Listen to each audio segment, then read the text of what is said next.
Welcome to the second part of our global competency class. Through the last lesson, I believe you have already mastered the basic concept of global competency and its content. And then let's learn a new concept, United Nations competencies for the future, so that we can have a more in-depth understanding of global competency. This lesson is divided into three parts. The first part is the relationship between global competency and UN competencies for the future.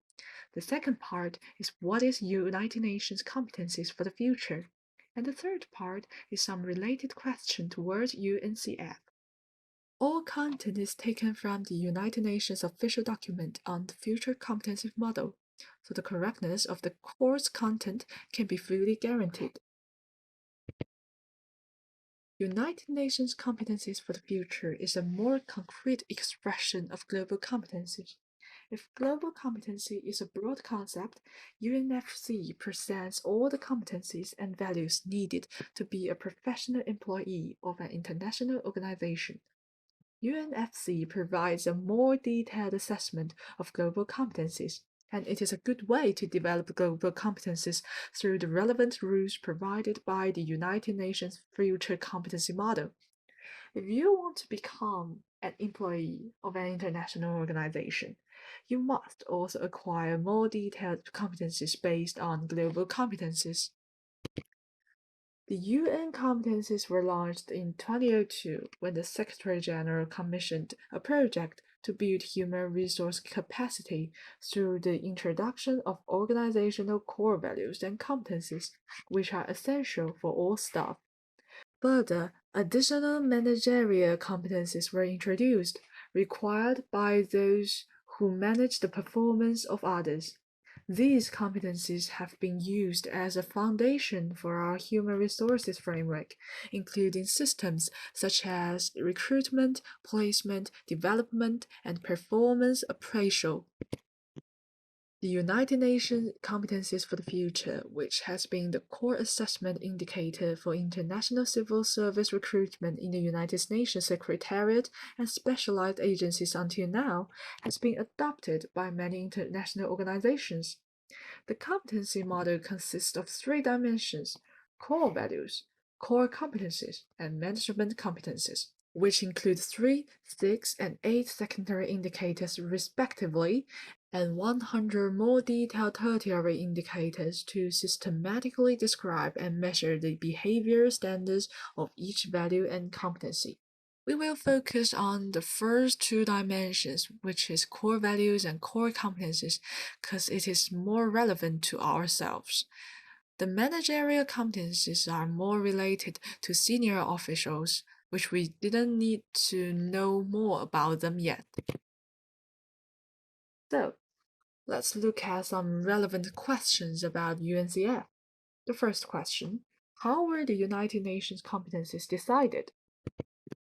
Core and managerial competencies for the United Nations Secretariat have developed through a participatory process taking into account the diversity of levels, functions, cultures, and geographic locations of the organization.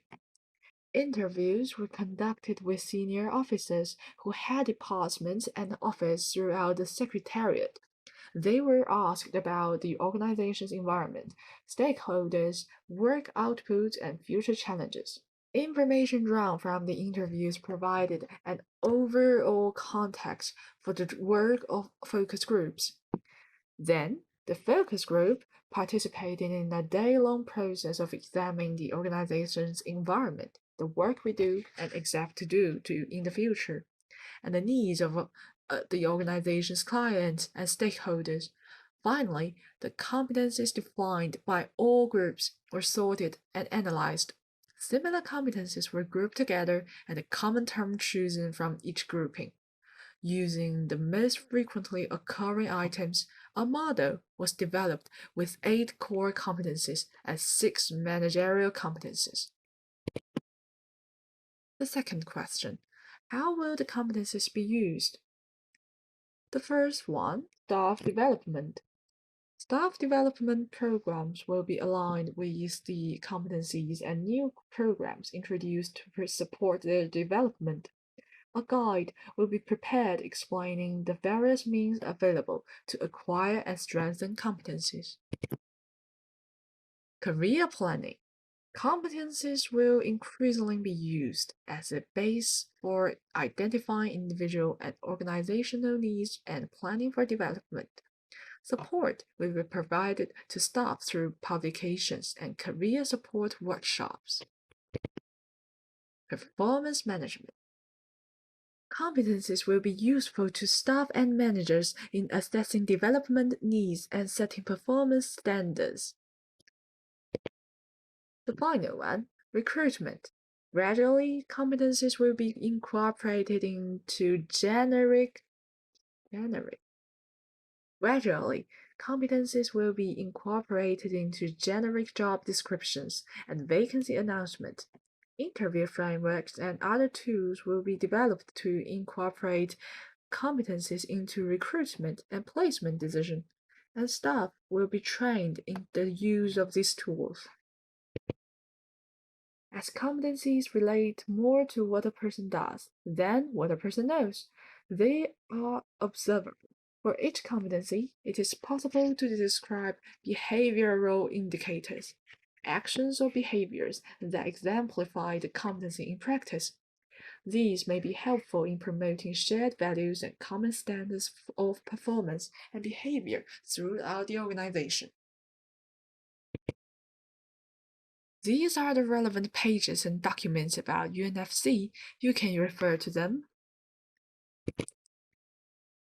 The next lesson will focus on the first part of UNFC and the needs of international organizations for different competencies for different positions, and will introduce the way to apply for UN volunteer, which will hopefully continue to bring you gains.